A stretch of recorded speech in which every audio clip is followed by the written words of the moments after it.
Começando a dar boa tarde e pedindo aos bons amigos espirituais que estejam conosco para que possamos fazer esse encerramento do dia, desse evento que com tanto carinho esses amigos estão organizando para nós. E o Sérgio falou agora sobre que a caridade é sempre entre a gente e Deus. Eu lembrei que este trabalho aqui, não é? Ele fez uma abertura para o meu trabalho, porque este trabalho aqui, eu tive muita necessidade de colocar como conclusão de uma pós-graduação em espiritualidade na prática clínica, na minha prática de psicóloga, de consultório diário.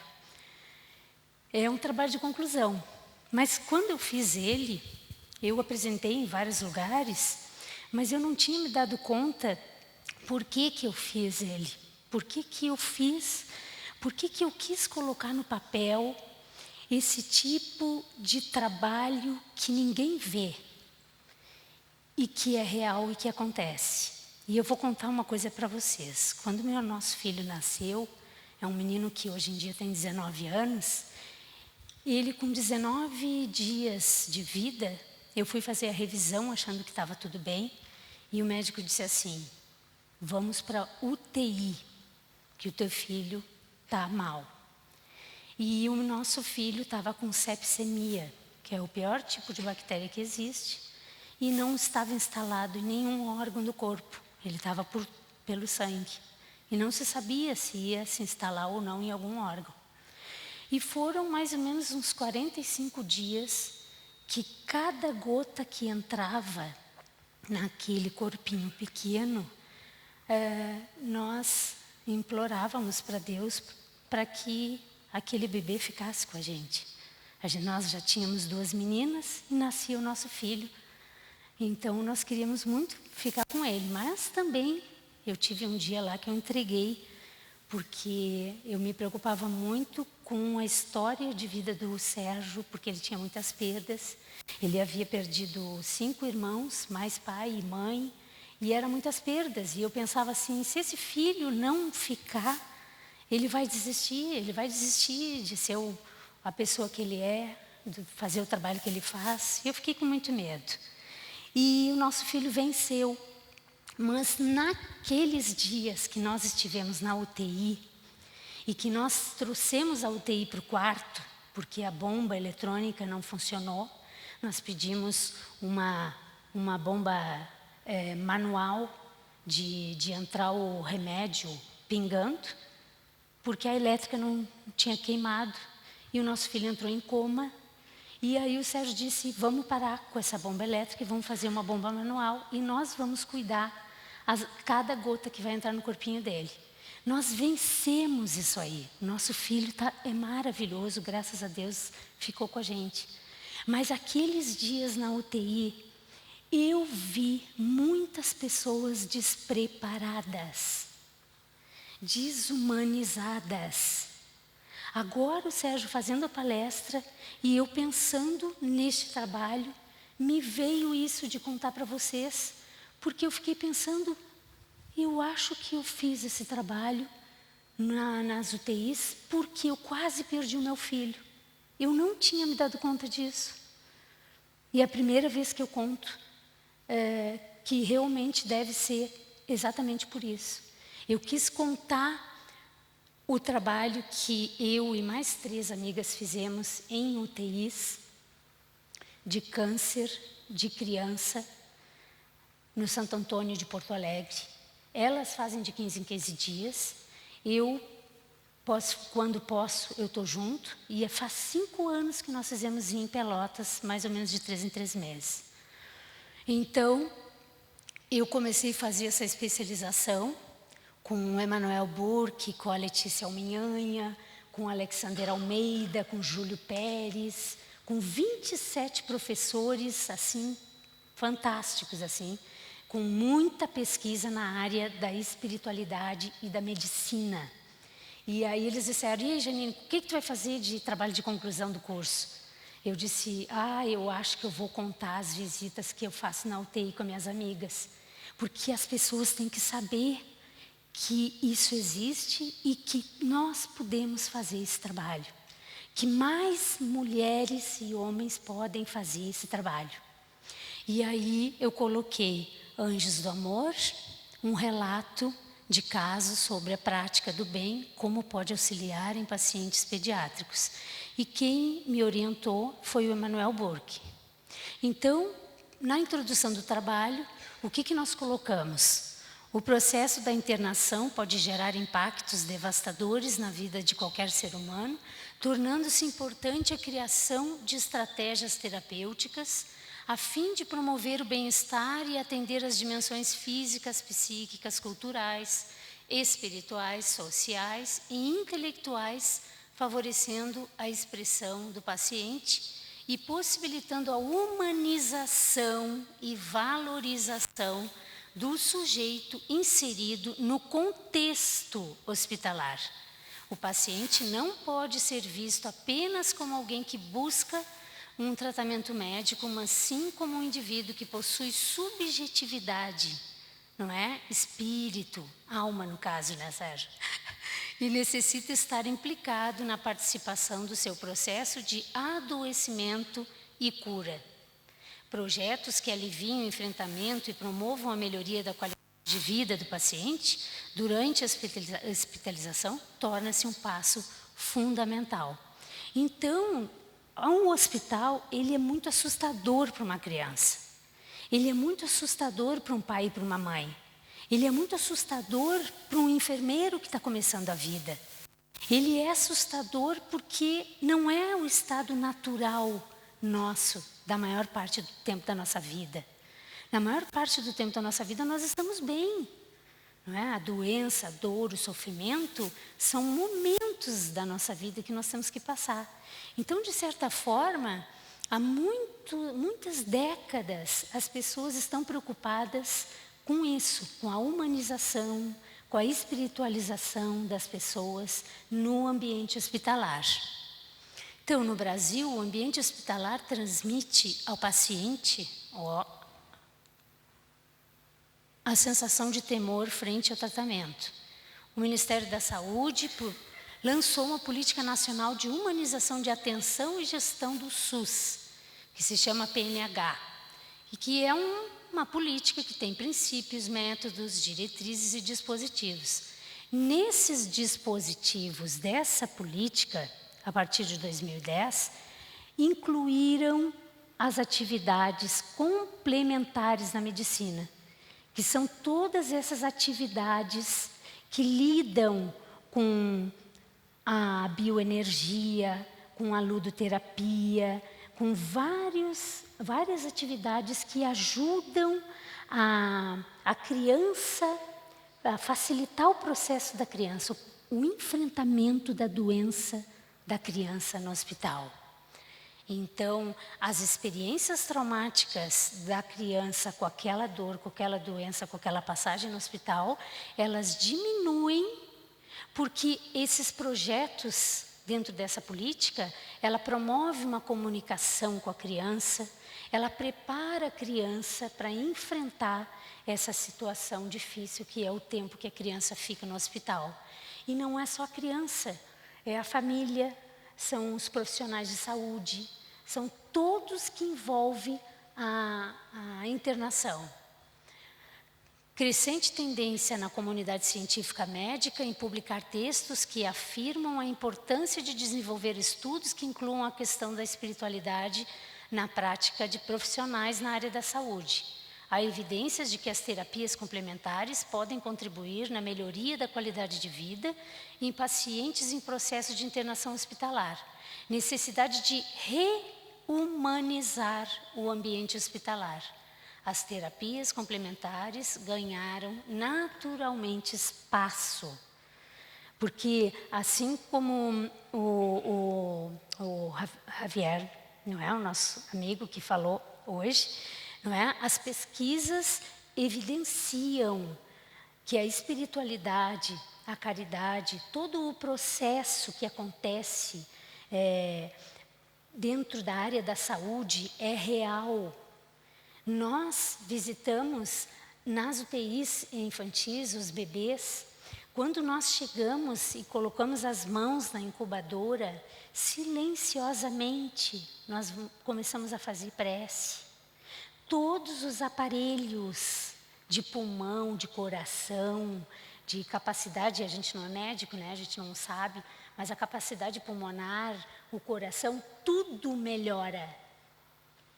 A Letícia Alminhanha, que fez a minha co-orientadora do trabalho, ela ficou assim, mas Janine, tu tem que continuar nisso, tu tem que botar essas pesquisas, isso que tu viu, tu tem que colocar mais no papel.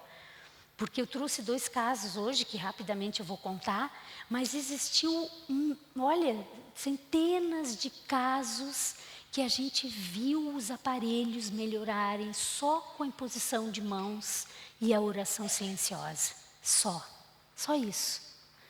E eu tenho um outro trabalho paralelo na minha casa espírita, que se chama Pronto Socorro. Nós saímos todas as segundas-feiras, eu e 2 senhoras ou 2 senhores, e nós vamos a 5 leitos de hospital ou de lares. E acontece a mesma coisa. A pessoa diz assim, vocês não têm noção como eu venho melhorando com o trabalho de vocês. Inúmeros casos assim, mas os bebês na UTI é impressionante assim. Claro, já teve outros lugares que eu falei esse trabalho, as pessoas perguntaram, mas e os casos ruins tu não conta? Como é que eu vou contar os bebês que morreram depois que a gente chegou? Morrem, porque é um trabalho de espiritualidade profunda. Nós somos os instrumentos que a espiritualidade maior se utiliza para desligar os fios de prata que está nos livros que a gente estuda da doutrina. Então, inúmeros casos que a gente chegou e fez uma prece, o bebê desencarnou. E com o tempo, bem no início, lá em Porto Alegre, há 23 anos atrás, as minhas amigas contaram que teve alguns médicos que não queriam que elas fossem mais. Porque se deram conta que toda vez que elas iam, mais bebês desencarnavam. E desencarnavam mais rápido. E então, com o tempo, hoje em dia, depois de 23 anos de UTI, os médicos telefonam para ela. Porque os médicos veem que aquela ligação da mãe, dos parentes, seguram os vínculos, seguram o sofrimento daquele espírito. Então, esse trabalho aqui é um trabalho muito delicado e muito profundo. A gente tentou colocar num papel, mas é muito mais do que a gente relata aqui, não é?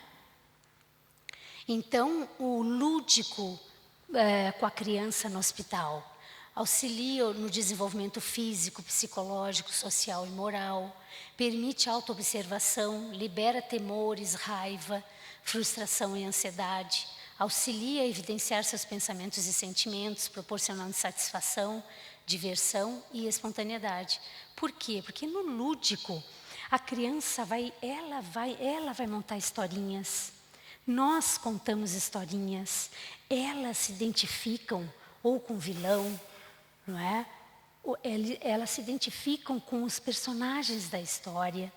Elas entendem o processo delas de sofrimento através das histórias. Então, tem todo um porquê, uma razão, não é? Do lúdico para a criança no hospital.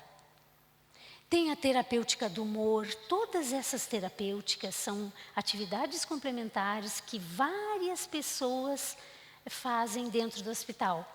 Umas pessoas brincam, outras pessoas que são os doutores do riso, não é? Que fazem as crianças rir. É a terapêutica do humor, fácil, acessível e natural, melhora a qualidade de vida, alivia, mesmo que temporariamente, as experiências estressantes. O riso é um sintoma evidente de saúde física, mental, individual e coletiva. Nós nascemos naturalmente felizes.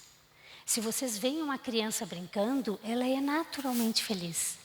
Não é? Na nossa origem, nós somos felizes, alegres e leves. Se uma criança perde essas características, é porque alguma coisa aconteceu no ambiente dela que já começou a deixar esse pequeno espírito, essa pequena oportunidade, como uma árvore que começa a crescer torta. Porque é impossível uma criança que é judiada, que é abusada, que é violentada, ela não crescer e repetir o que fizeram com ela. Não sei se vocês viram aquele filme A Cabana, ali mostra bem direitinho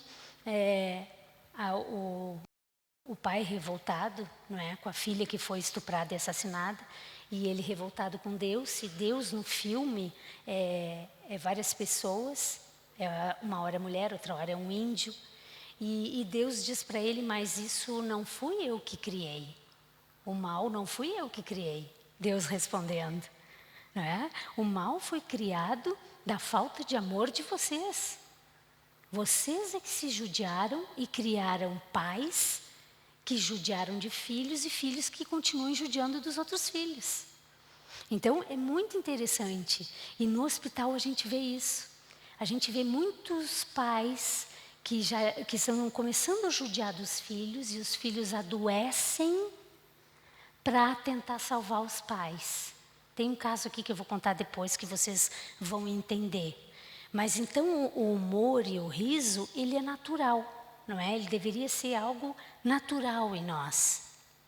E nós nos espelhamos, né? Nos inspiramos nos doutores do riso, a ONG que é uma ONG sem fins lucrativos, que promove as relações humanas, aplica as técnicas de humanização hospitalar, e a missão dos doutores do riso, que não é o que a gente faz, mas nós nos inspiramos, é levar alegria, amor, paz e esperança a inúmeros hospitais, asilos, orfanatos, por meio de doutores palhaços especialmente treinados. Tem uma ONG nacional que se inspiraram naquele médico do filme Pat Adams, que é o Doutores do Riso Internacional. E quando as meninas começaram a fazer esse trabalho, elas começaram no Hospital Santo Antônio de Porto Alegre, na ala psiquiátrica, e em seguida essa ala psiquiátrica começou a pedir que elas fossem na ala infantil de oncologia. E aí elas pensaram, não, mas lá na ala infantil nós vamos se vestir de palhacinha, porque nós vamos ser melhor recebida. Então a inspiração veio desses irmãos aqui. Então as terapias complementares, elas cuidam de uma visão holística, não é? Do bio, do psíquico, do sócio e do espiritual do ser humano. São terapias utilizadas nas situações clínicas para reduzir os efeitos nocivos causados pela hospitalização da criança.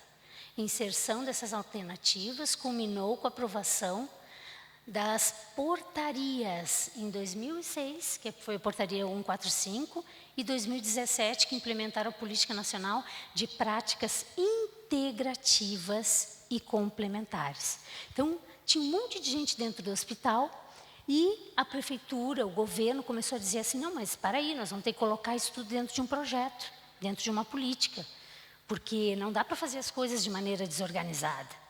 Então, foi para dentro dessa Política Nacional de Práticas Complementares. E aí surgiram, não é, que já existiam, dentro dessa política, as terapias de biocampo, que são formas de tratamento que visam afetar campos de energia que circundam e interpenetram o corpo humano.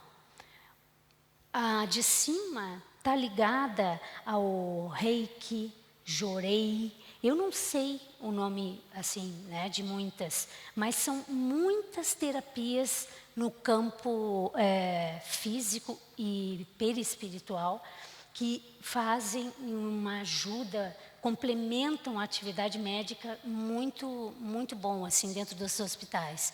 E o passe espírita, uma das terapias de energia mais utilizada, uma transfusão de energia psíquica retirada do reservatório ilimitado das forças espirituais. Então, Anjos do Amor, que é o relato que eu quero contar para vocês, é com essas meninas aqui da foto, a Adriana, a Rita e a Zoraide, e foi um trabalho inspirado pelo trabalho dos doutores do riso, aliados ao acolhimento espiritual, interesse comum de fazer o bem e a melhoria da qualidade de vida de pacientes pediátricos internados.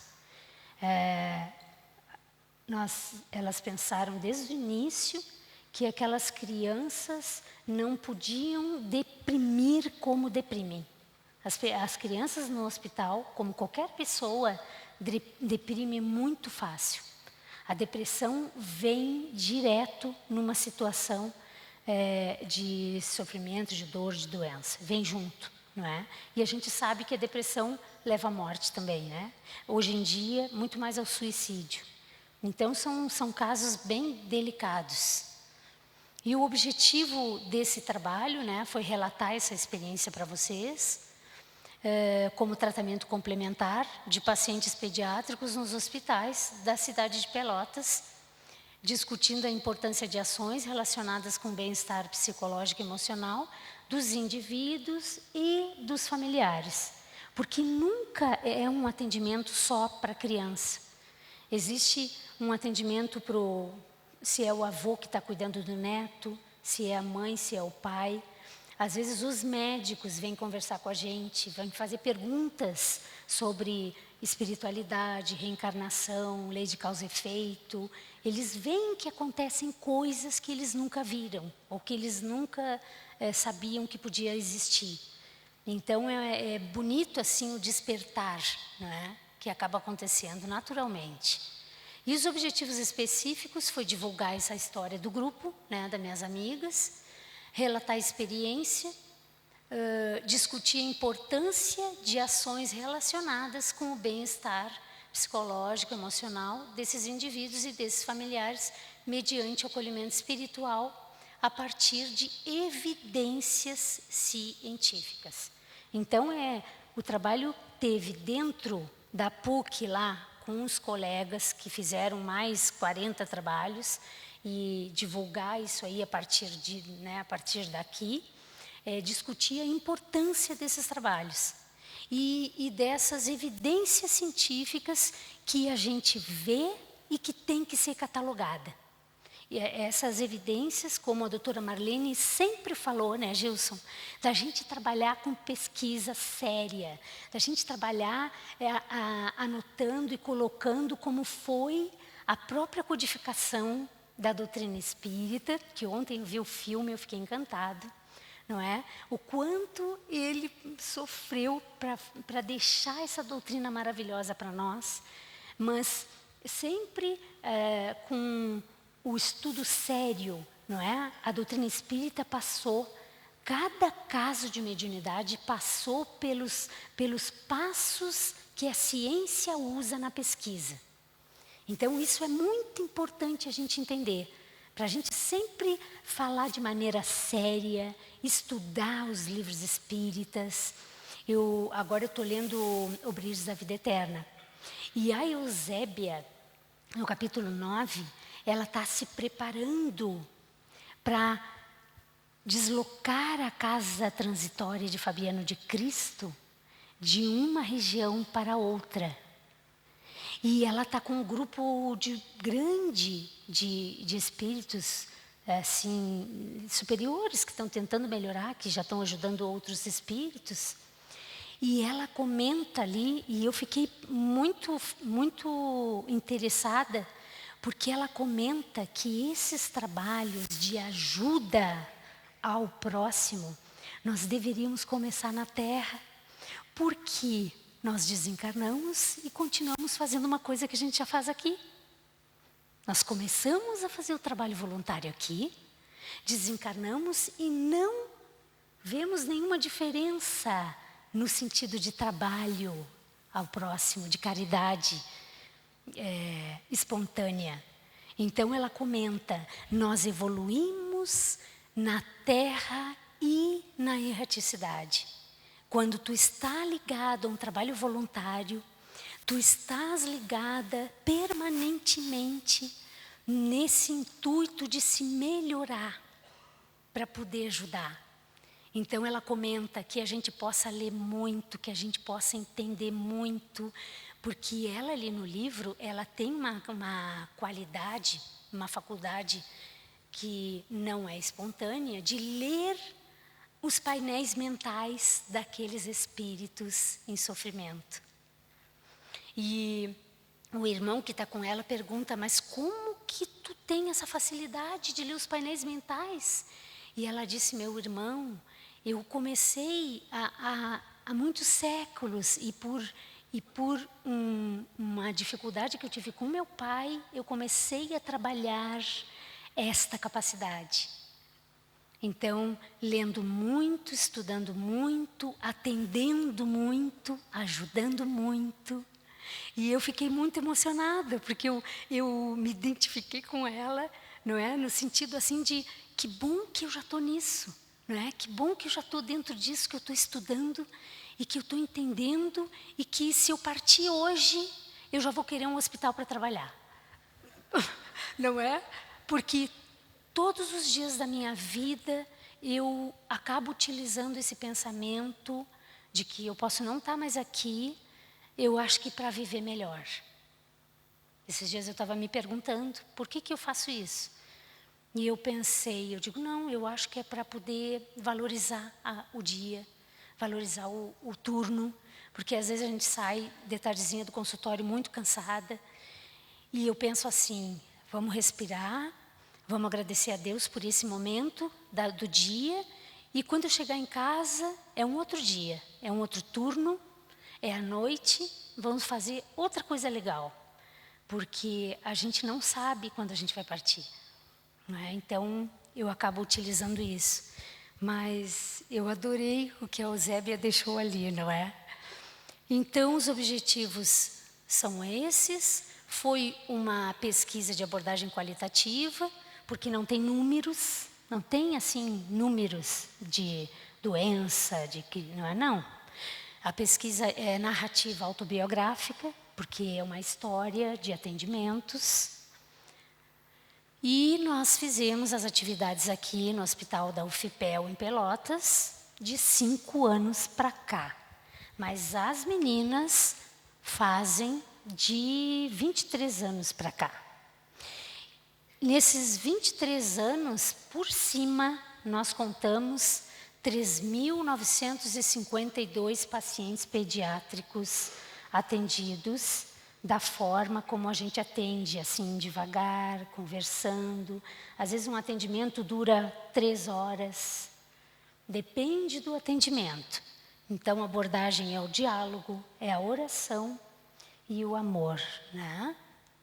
E ali estão as 3 amigas, a Rita, a Adriana e a Zoraide.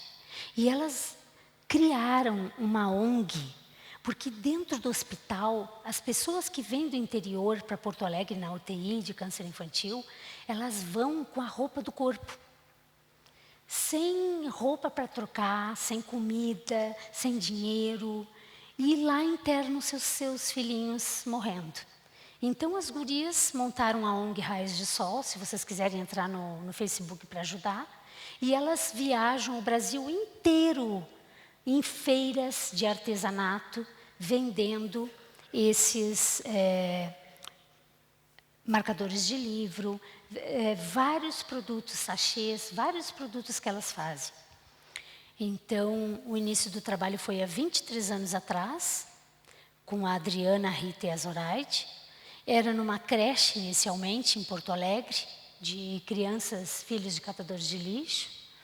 Depois, elas foram para um projeto na Alvorada, que era de idosos. Depois, elas foram para o Santo Antônio, para uma ala psiquiátrica. E da ala psiquiátrica, em 2001, elas foram convidadas para trabalhar na oncologia do Santo Antônio, infantil. E aí, mais ou menos em 2003, não tenho certo, eu fui em Porto Alegre, num congresso como esse. O Sérgio estava falando e as meninas estavam sentadas assim, né? E o Sérgio disse que olhava daqui, né? E via uma luz naquelas três. Enxergava uma luz, assim. E quando terminou a palestra, eu estava do lado do Sérgio e elas foram me abraçar. E o Sérgio que tinha feito a palestra. E o Sérgio ficou olhando assim, elas indo me abraçar, né? E aí elas disseram, não, nós identificamos na tua esposa uma pessoa que pode nos ajudar. E eu nunca tinha visto elas. E o Sérgio contava uma história na palestra da flor do cactus que elas tinham desenhado no guarda-pó de palhacinha. Tinha um envolvimento espiritual para eu fazer parte desse trabalho que a gente não tinha noção. Nós não temos noção o que a espiritualidade trabalha permanentemente para o nosso bem. Nós não temos noção o que nós recebemos de bênçãos. O que os nossos mentores não descansam intercedendo por nós. Então, foi muito bonito a maneira como eu conheci elas, né? E aí elas me convidaram para fazer esse trabalho de 15 dias lá em Porto Alegre, que quando dava, eu ia a Porto Alegre e fazia visitação com elas e fui me preparando, porque a Adriana e a Zoraide, de 5 anos para cá, elas foram morar em Pelotas e por isso que nós estamos fazendo em Pelotas também. Então, é essa a nossa história, né? Então, elas conseguem, com a venda desses marcadores de livro, a obtenção da estrutura material para a higiene dos pacientes, cadeira de roda, cama de hospital, que às vezes falta para mãe e para pai.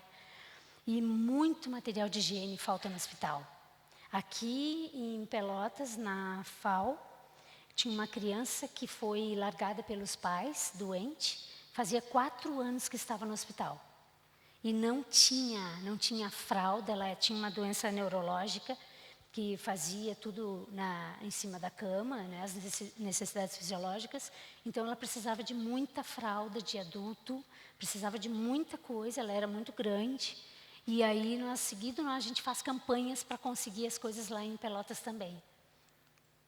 Então, existe uma preparação na UTI para ir na UTI, não é assim, a gente não entra na UTI assim porque quer fazer o bem ou porque quer ajudar. Então, existe um curso de 4 meses de treinamento, de curso de preparação para o voluntariado, que é fornecido pelo SESC no Santo Antônio, em Porto Alegre.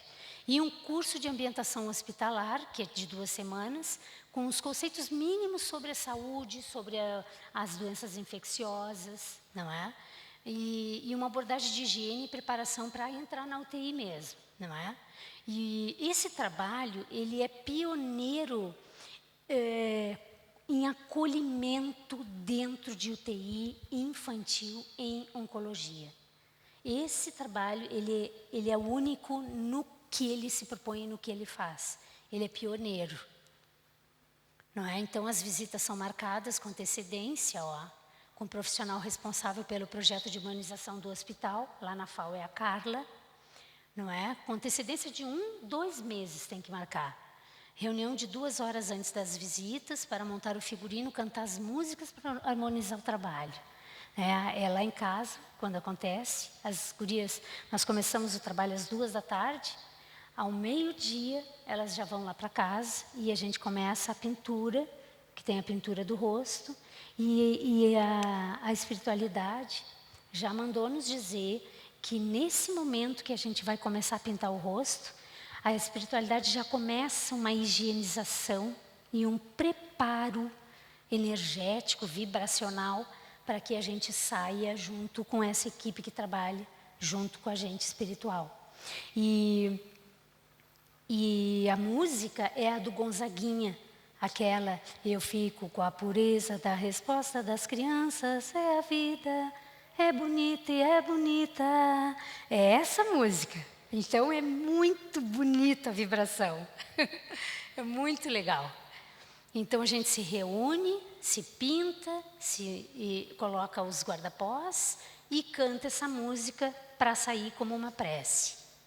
Envolvidas pela hipótese de que o amor e as visitas podem alterar positivamente o estado psicológico e emocional dos pacientes e familiares. Rezamos e acolhemos com carinho os pacientes e pais e vimos os resultados positivos desse trabalho nos aparelhos que medem oxigenação e batimentos cardíacos, como eu havia falado. Então, tem 2 casos para finalizar, e esse é um menino que ele estava isolado no quarto, sem diagnóstico, estava em isolamento, não queria receber ninguém, e os próprios médicos diziam para nós, não entra, a família não quer nada, não quer ajuda, não entra. E aí a Adri disse, vamos fazer uma prece e vamos tentar entrar. E aí, ele apresentava febre alta, e estava com um caminho muito ruim, porque ele tinha febre altíssima, ele tinha depressão, ele se negava a abrir os olhos e não tinha diagnóstico. E a gente foi devagarinho, tateando a porta, abrindo a porta, devagarinho, tentando fazer aparecer e esconder, como a gente faz, mas ele não abriu os olhos. E a gente foi brincando, a avó estava dentro do quarto, não é? As cortinas estavam fechadas, e nós fizemos sinal para a avó que nós ia abrir as cortinas, porque a avó foi deixando, a avó foi fazendo, vão, a avó foi dizendo, e a gente foi entrando. Quando nós abrimos a cortina, ele cerrou mais os olhos ainda, com tipo assim, vão embora, e a gente foi insistindo, foi ficando ali do lado. No momento que a gente chega perto da criança, a gente já vai colocando bem assim, sem ninguém notar, as mãos mais ou menos assim, para falar, e já orando, porque a gente já sabe que o mundo espiritual trabalha os chakras, não é? O passe organiza os chakras. Então, nós somos 4, ficamos 3 orando, impondo as mãos, e a Adri vai falando. E eu tive a intuição de falar com a avó.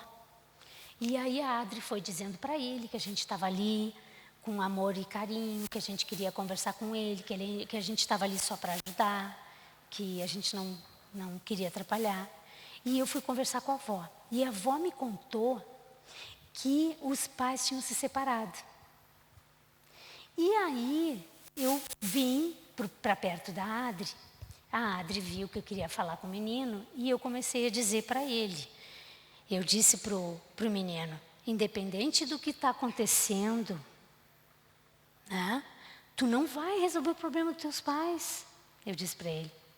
O que está acontecendo é problema de pai e mãe. Criança brinca, adulto resolve problema. E criança não resolve problemas de adulto. Criança tem que saber que os adultos vão resolver os seus problemas.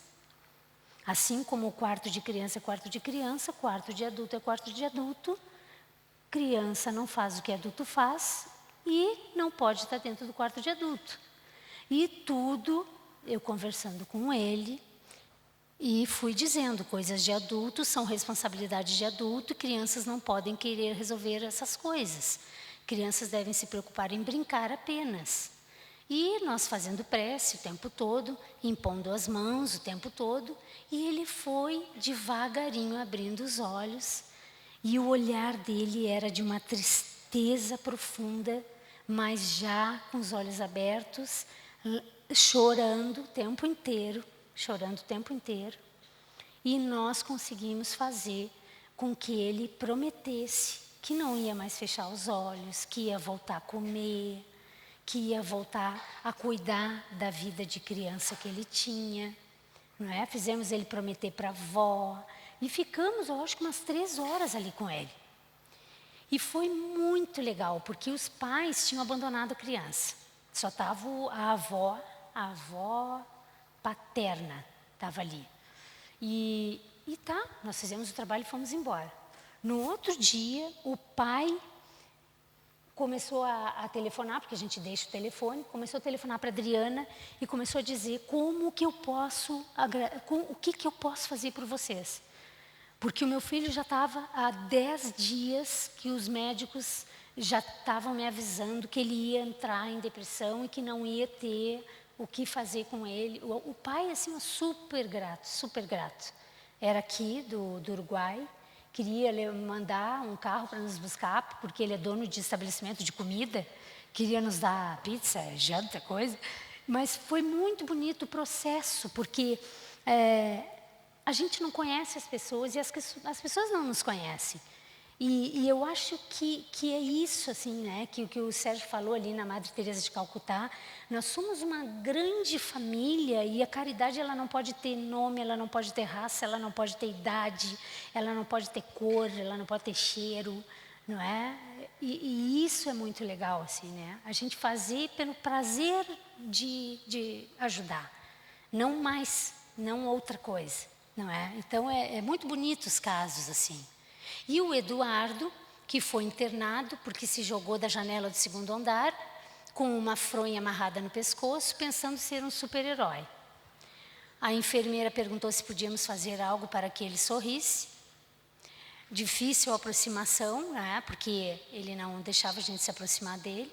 Ele gritava, não entra, ele dizia. Pois ele não queria que ninguém perto. E ele dizia, eu sou um super-herói, eu vou largar raios, eu vou largar a coisa mais querida. Após algum tempo, ele começou a dar um sorriso, resistindo em baixar a guarda. Mas também estava muito triste. Essa criança também estava deprimida, tentando sobreviver àquilo que ele estava passando. Estou na UTI porque sou super-homem e voei pela janela, caí no chão e me machuquei. O que a gente nota nesses casos das crianças que a gente atendeu? Foram crianças que queriam salvar os adultos.